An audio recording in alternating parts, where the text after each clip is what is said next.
BCB পরিচালক নাজমুল ইসলামের পদত্যাগের দাবিতে বিপিএল খেলতে মাঠে যায়নি ক্রিকেটাররা। বনানীর একটি হোটেলে উপস্থিত হয়েছেন তারা। সেখানে ক্রিকেটারদের সংগঠন কোয়াব নেতৃবৃন্দের সঙ্গে বৈঠকে বসেছে তারা। বিসিবি পরিচালক ও বিপিএল গভর্নিং কাউন্সিলের সদস্য সচিব ইফতেখার মিঠু সেখানে উপস্থিত হয়েও ক্রিকেটারদের মাঠে ফেরাতে ব্যর্থ হন।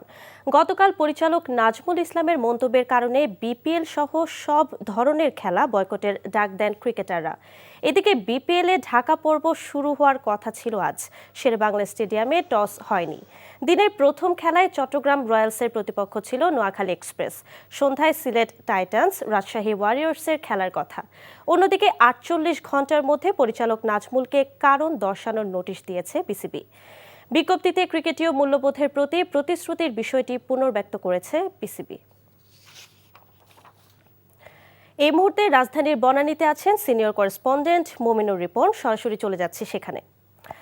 রিপন, প্রথমবার বর্জন হলো বিপিএল, এ বিষয়ে ক্রিকেটাররা কি বলছে?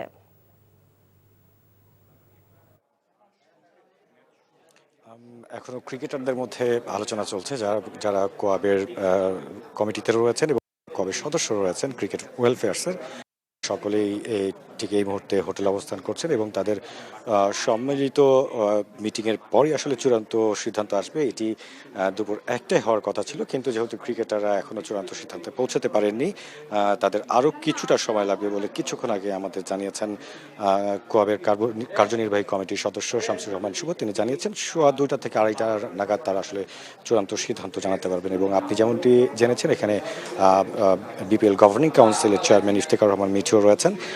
যেটি গুঞ্জন শোনা যাচ্ছে তিনি সহ হয়তোবা কোয়াবের নেতৃবৃন্দ সংবাদ সম্মেলনে উপস্থিত হবেন। আর যে সম্প্রচার যে চ্যানেল থেকে খেলাটা দেখাচ্ছিল, সেখান থেকে কমেন্ট্রিরা বলেছেন যে ৩টায় প্রথম ম্যাচ শুরু হবে, কিন্তু বর্তমান যে পরিস্থিতি, ক্রিকেটাররা এখনও যেহেতু হোটেলে রয়েছেন, তারা আলোচনা করছেন ঠিক ৩টার সময় ম্যাচ শুরু হওয়া একেবারেই সম্ভব হবে না।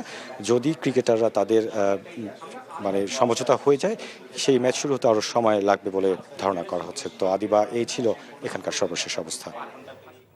জানছিলাম ক্রিকেটারদের খেলা বয়কটের খবর।